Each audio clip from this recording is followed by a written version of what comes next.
Hey guys, Kayla aka Slow at Nimiani here, and I want to say one thing real quick before I do this video because of some of the content in this video.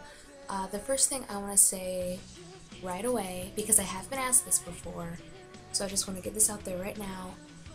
I am not a professional, I am not trained, and I am not a certified therapist, psychiatrist, anything like that.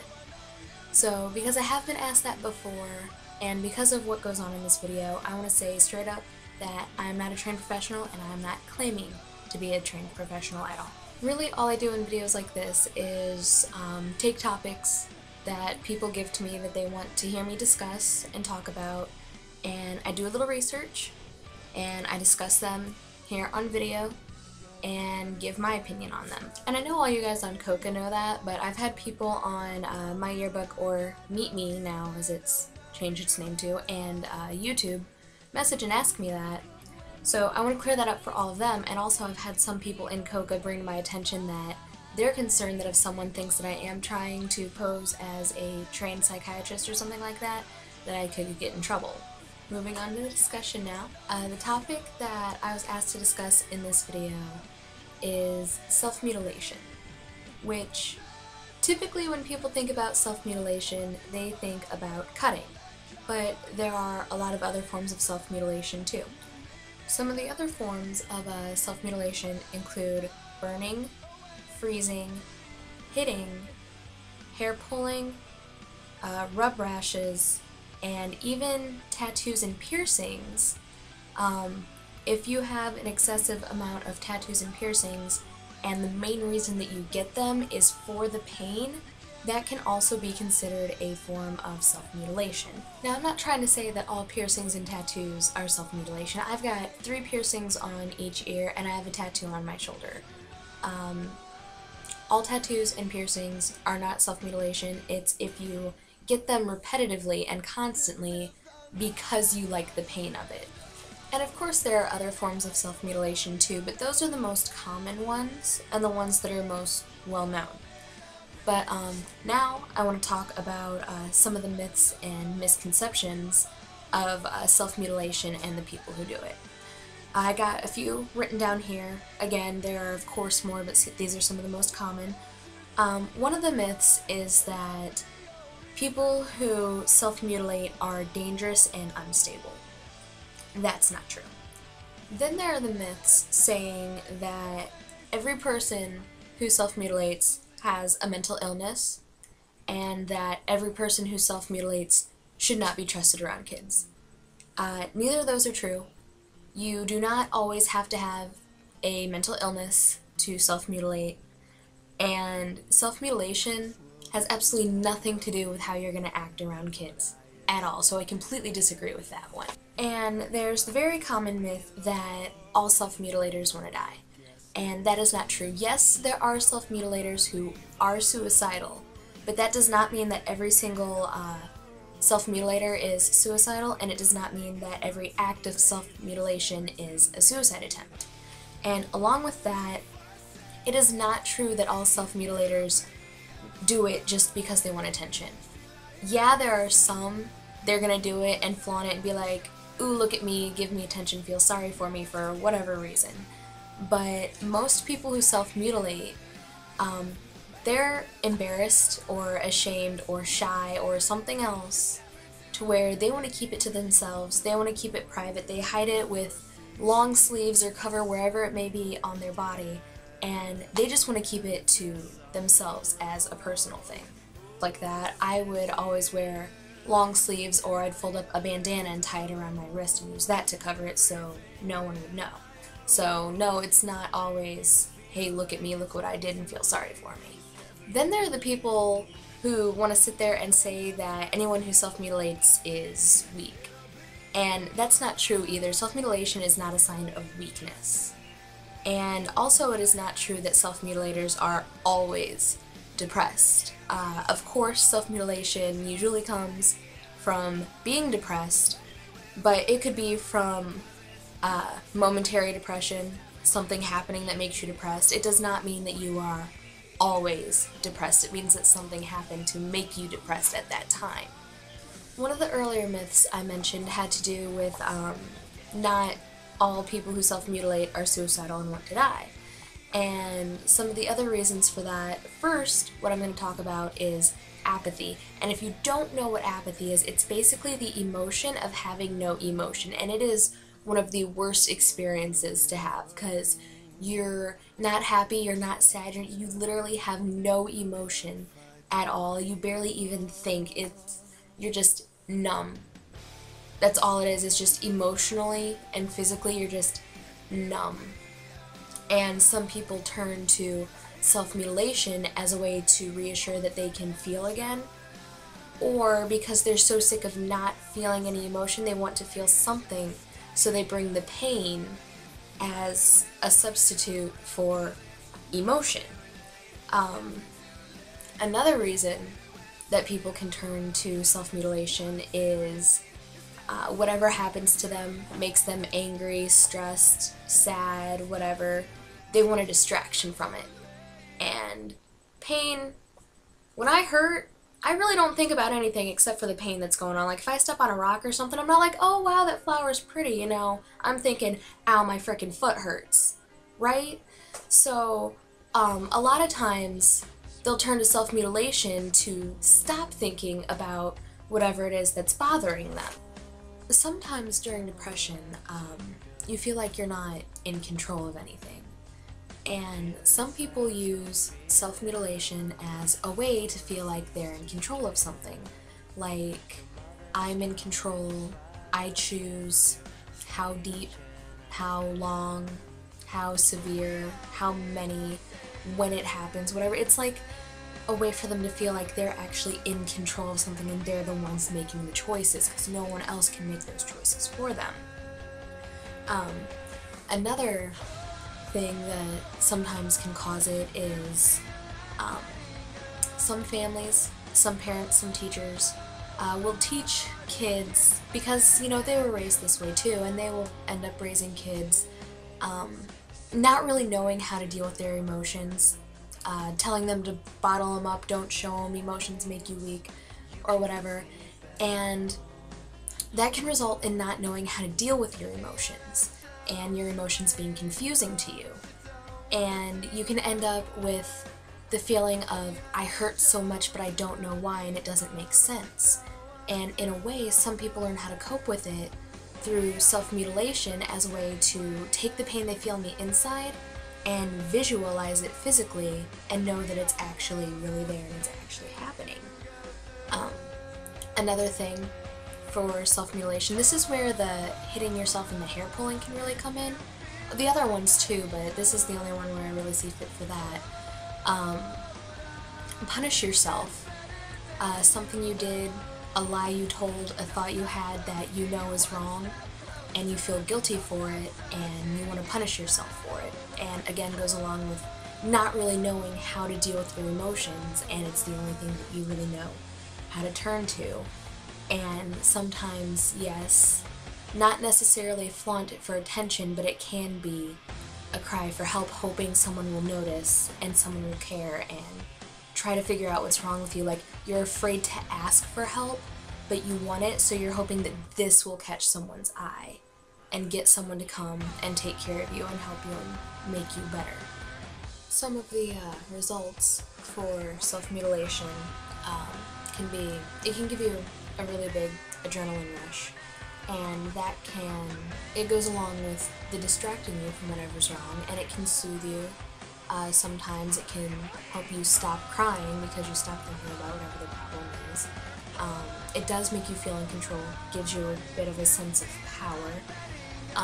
If you're doing it for punishment, it can help relieve the guilt that you feel and make you feel like, okay, I learned my lesson and now I'm good. But also with blood loss that can come with self-mutilation, you can get dizzy, lightheaded, you can get nerve damage, permanent scarring, you can pass out, you can have to go to the hospital, and even if the self-mutilation is not a suicide attempt, it can lead to death. And you know, I mentioned the feeling like you're in control part of it, and I've talked to some people who cut and do other forms of self-mutilation, and their main argument is, well, I'm the one controlling it, I know what I'm doing, if I don't want to die, I'm not going to die. But the sad and scary truth of it is, when you get that depressed, your emotions can take a hold of you, and sometimes you're not the one in control. One argument that really causes a lot of controversy on this subject is whether or not self-mutilation is an addiction. And the truth is, yes, self-mutilation can become an addiction. Not everyone who self-mutilates is addicted, but it can become an addiction. And what happens with that is, when it's the only way you know how to cope with your emotions, or it's the only thing to distract you and get you to stop crying, or, you know, all those things, when it's the only way to get those results that you need, you start to rely on it, and your brain will instantly click, if you get depressed, this is what I need. Right away, I need it. And then, one example I use is, like with any kind of painkiller or medication, if you take it for a long time, your body builds an immunity to it. Like, say you get really bad migraines. You get a medication for it. You may take one pill every time you start to feel your head hurt. And it works for a while, but your body builds an immunity. And then you have to start taking 1.5 or 2, and then after a while you have to take 4 or 5 because your body keeps building up an immunity. And the same thing can happen with self-mutilation. When you get used to it, it's not as easy to get the results that you need. It's harder to get the adrenaline rush from it because your body's so used to it and your mind's so used to it, so you have to do more and more and more and more, and that just adds and feeds to the addiction and makes it even worse. There are ways to overcome these addictions that do not involve medications. Actually, I know a lot of people are going to like that because a lot of people are afraid or don't want to be on medication for depression or whatever, and there are ways to overcome it without needing medication.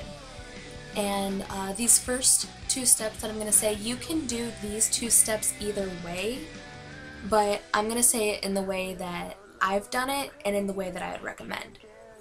So the way I would recommend it would be, first is to confide in someone. Find someone that you really, really trust, that you can talk to, who isn't going to freak out on you, who isn't going to judge you, and who will actually sit and talk you through it and help you.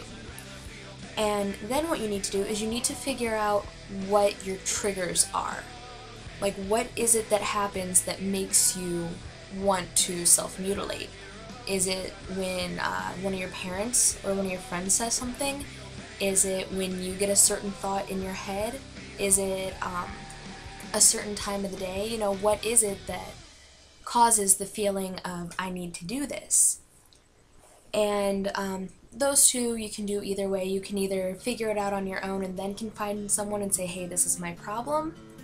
Or you can confide in someone and they can sit down and talk to you and help you figure out what your triggers are. And after that, you need to find another way to cope with whatever your triggers are. Playing music, if you're stressed out, need to relax, and you could take a bath or light candles or incense. What I said earlier about visualizing your pain, because you don't know how to really comprehend that it's all emotional, is you can draw it out or paint or, you know, whatever kind of art, and that way you get it out and can visualize it and see it without hurting yourself and without leaving permanent damage on your body. One of the ways you could do to distract yourself, think about something else, is you could exercise, or you could get into a sport. Those both take up a lot of your time. They can help you meet new people so that you'll have more friends to talk to throughout the day, so you'll be distracted more throughout the day and won't think so much about those things that get you depressed. Another thing, if something happens, you get depressed or angry or stressed or anything like that, is call a friend. You don't necessarily have to talk to the friend about being depressed or about the cutting or whatever mutilation you do, but you could call the friend and use them as an escape and try to get them to talk about something else to distract you, so that you don't use the pain to distract you. You have a friend there to make you laugh or whatever and distract yourself in that way. Find something that you're really passionate about and let that consume you instead of your troubles or your depression or whatever else has been consuming you to make you turn to the mutilation. Find something that you love and that makes you happy, and let that take control of your life and do it more. Because then you'll be doing things that you love more often, you'll be happier, you'll have more fun, and the time that you spend doing whatever it is you're passionate about is time that you will not spend worrying about your problems or worrying about your depression or whatever, and it can really clear your mind. Another thing is try new things. Find something you've always been curious about or you've always wanted to try, and try it. This can really help you learn more about yourself and learn more of different things that you love, and can also show you different abilities you have that you might not have known about, or you can take the abilities that you had before and apply that to the new thing that you're trying, and you can build those abilities even more. I like these ideas of getting over the addiction better than the idea of medication, because yes, medication can help. I'm not sitting here saying that medication is bad. If you're on medication, get off of it, because for some people medication does work.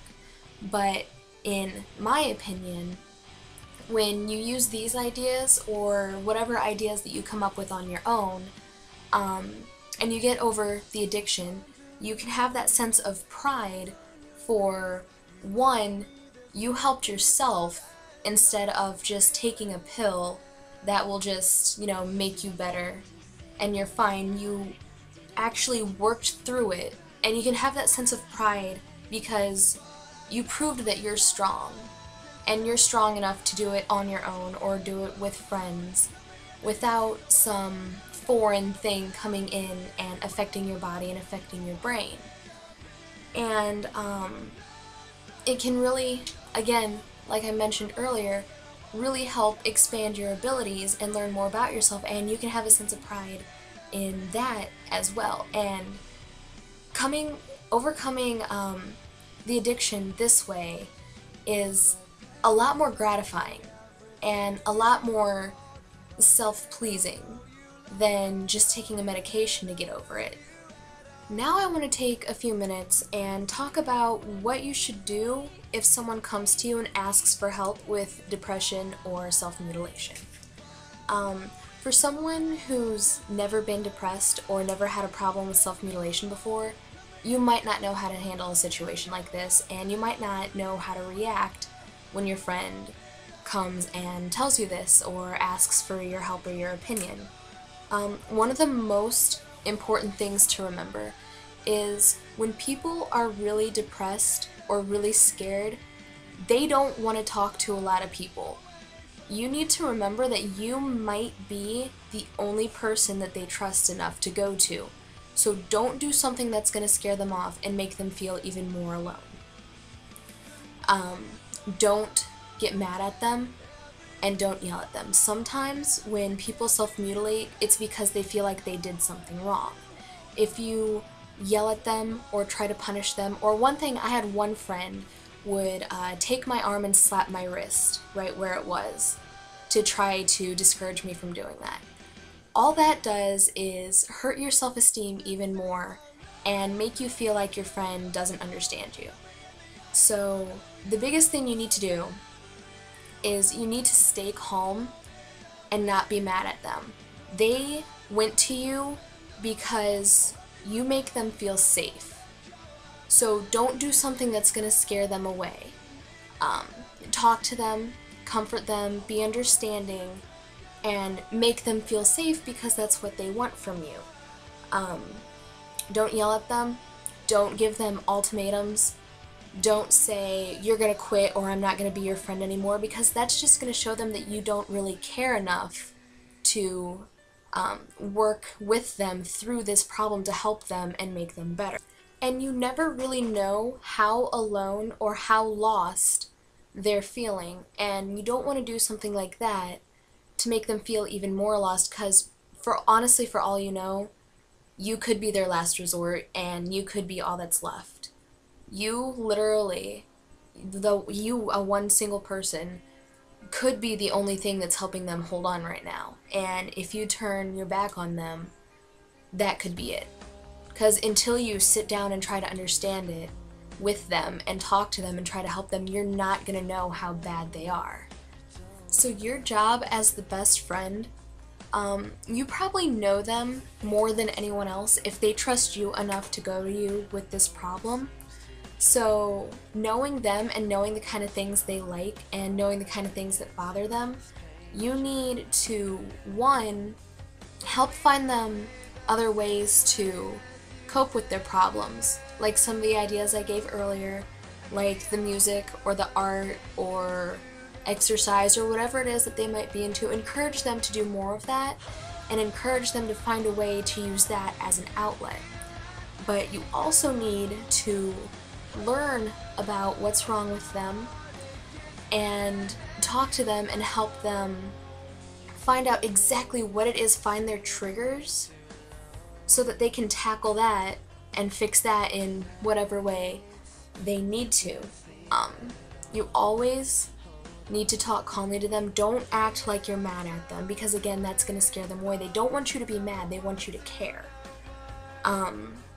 So talk calmly, and again, like I said earlier, make them feel safe, and just show them that you're going to be there and you're going to help them and that you're not going to abandon them. Because really, that's the main thing that they need. And most importantly, you need to listen to what they have to say. Don't cut them off or tell them that it's stupid or anything like that. And don't be like, oh, well, I don't know what to say, you shouldn't come talk to me. Sometimes they don't want someone to tell them what to do to fix it. Sometimes all they want is someone who's just going to sit and listen to them. One thing that can cause self-mutilation is pent-up anger or depression because they don't have an outlet for it. Maybe they just want you to be an outlet, someone they can vent to and talk to so they can get all that anger or emotion, depression, all those tears out so that they don't have to find the other way. They could be using you as a substitute for the self-mutilation to just get it all out and flush it out of their system. And even if you don't have any suggestions for what to do to help, just listening could completely wipe away their need for self-mutilation. So I really hope this video helped some people in one way or another, either helping them understand their own problem or helping understand a problem that their friend has. I've literally been working on this video from about 8 o'clock last night until right now it's 6:35 a.m. So I've been doing hours of research and taking notes and compiling my own opinions on what I want to say. So I really hope it helped someone in some way. And for those of you who suggested this topic, I really hope you're happy with the video. I worked really hard on it, and these are all my completely honest opinions, and some of them are my own experiences. So either way, I hope you enjoyed it, and I'll just see you guys in my next video. So peace and love, everyone.